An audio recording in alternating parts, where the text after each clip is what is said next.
میں خوزدار گیا jail inspection کرنے کے لیے. تو خوزدار کی جیل انسپیکشن کرنے کے بعد میں باہر نکل رہا تھا, گیٹ سے آخری بیرک میں تھا, تو ایک آواز قیدی نے دی. اس نے کہا جج صاحب آپ میری بات سنیں گے؟ میں رک گیا. میں نے کہا جی میں آپ ہی سے ملنے آیا ہوں. عمر کے آدمی تھے, 50-55 سال عمر تھی. تو جیسے ہی میں جالی کے قریب گیا وہ رونے شروع ہو گئے. تو میں نے ان کا حلیہ دیکھا, ان کا رونا دیکھا, تو میں نے ان کو دلاسا دیا. میں نے کہا آپ مرد ہیں, آپ روئے نہیں, رو کیوں رہے ہیں؟ حالانکہ کل خود میں تھوڑا سا ایسے ہو گیا تھا کچھ میرے ساتھ بھی. اینی ہاؤ, تو جب میں نے ان سے پوچھا کہ کیا ہوا, آپ تو مجھے, میں کراچی کا رہنے والا ہوں. تو میں نے کہا آپ یہاں کہاں؟ تو میں نے ان کا ہسٹری ٹکٹ دیکھا تو ان کو عمر قید کی سزا تھی. میں بڑا حیران ہوا کہ شکل اور وضع سے تو یہ آدمی کرمنل لگتا نہیں, اس کو سزا کیسے ہو گئی؟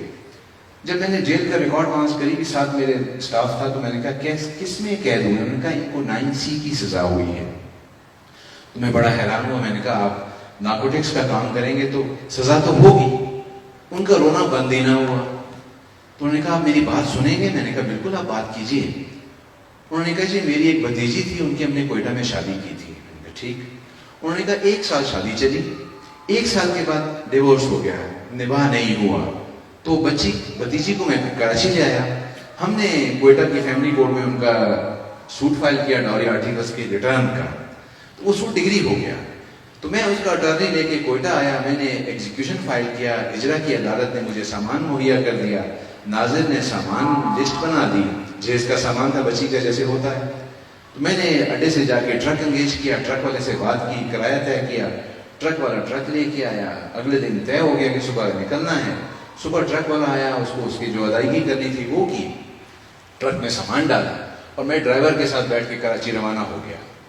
جب میں راستے میں ہم پہنچے اتھل کے قریب, تو وہاں ٹرک کو روکا گیا. انہوں نے روک لیا چیک پوسٹ پہ. انہوں نے کہا جی یہ ٹرک میں آپ کا سامان ہے؟ انہوں نے کہا ہاں جی میرا سامان ہے. آپ کون ہیں؟ انہوں نے کہا جی میں کراچی کا آدمی ہوں, کراچی جا رہا ہوں. ڈرائیور کو بھی روک لیا, مجھے بھی روک لیا. انہوں نے کہا جی ہماری اطلاع ہے کہ اس ٹرک میں چرس جا رہی ہے. انہوں نے کہا نہیں جی یہ بچی کے جیس کا سامان ہے, یہ میں سامان لے کے جا رہا ہوں, اور یہ چیزیں ہیں, اور پلنگ ہے, بستر ہیں, اور باقی چیزیں ہیں ساری. اور میں نے ان کو رسید بھی دکھائی, ناظر کی رپورٹ دکھائی, اجرا کا حکم بھی دکھایا. انہوں نے مجھے بند کر دیا اور اسی وقت پکڑ لیا, اور انہوں نے کہا کہ اس کا سامان اتار دو. ٹرک سے سامان اتارا. اس کے بعد انہوں نے فرش اکھیڑا ٹرک کا پچھلا, تو 500 پیکٹ چرس فرش کے اندر چھپا ہوا میرا. تو انہوں نے مجھے بھی بند کر دیا, ڈرائیور کو بھی بند کر دیا. اگلی کہانی بڑی عجیب سی ہے. تفتیشی نے دونوں کو چالان کر دیا 9C میں, اور سیشن جج صاحب نے دونوں کو سزا دے دی عمر قید. تو میں نے اس قیدی کو کہا, میں نے کہا آپ نے ڈاکومنٹ ایگزیبٹ نہیں کرائے ہوں گے. اس نے کہا جی میری ڈیفینس پلی بھی یہی تھی, میں نے تمام ڈاکومنٹ ایگزیبٹ بھی کروائے تھے, رسیدیں بھی, اس کے باوجود جج صاحب نے سزا دے دی. مجھے بڑی تکلیف ہوئی. میں نے کہا آپ کی پیشی؟ انہوں نے کہا جی 3 سال سے میرا کیس نہیں لگا سنوائی کے لیے. مجھے اور بھی بڑی تکلیف ہوئی. میں نظام کی بہتری کی بات کر رہا ہوں, ذہن میں رکھیے گا. میں کوئٹہ آیا, میں نے اپنے چیف جسٹس کو کہا, میں نے کہا سر میں انسپیکشن کر کے آیا ہوں, اس طرح کا کیس آیا, اگر آپ اجازت دیں میں یہ کیس اپنے پاس لگوانا چاہتا ہوں. تو انہوں نے مجھے ستائش بھی کی اور کہا کہ ضرور, یہی کام تو کرنے کے ہیں آپ, کیوں مجھ سے کیوں پوچھ رہے ہیں؟ میں نے روسٹر کو کہا یہ فائل مجھے دے دو. روسٹر سے فائل لے کر میں نے اس کو کہا صبح فکس کر دو اور وکیل کو نوٹس کر دو. میں وکیل کا نام نہیں دوں گا, اگر وہ پنڈال میں بیٹھے ان کو یاد آ جائے گا. رات کو میں نے فائل پڑھی.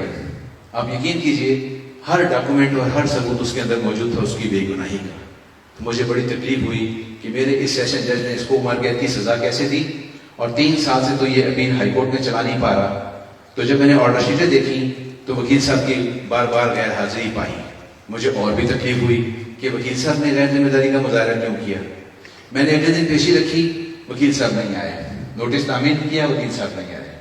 میں نے ٹیلی فون کر کے اسٹاف کو کہا وکیل صاحب جہاں گئے ہیں بلائیں. وکیل صاحب دوپہر کو نصیب ہوئے مجھے. میں نے وکیل صاحب کو کہا وکیل صاحب یہ آپ کا کیس ہے, یہ کیا ظلم کر رہے ہیں آپ, کیس کیوں نہیں چلا رہے ہیں, اور آپ 3 سال سے ایڈجسٹمنٹ دے رہے ہیں. تو اس نے جواب دیا سر یہ ظالم میری فیس نہیں دیتا. مجھے اور بھی تکلیف ہوئی.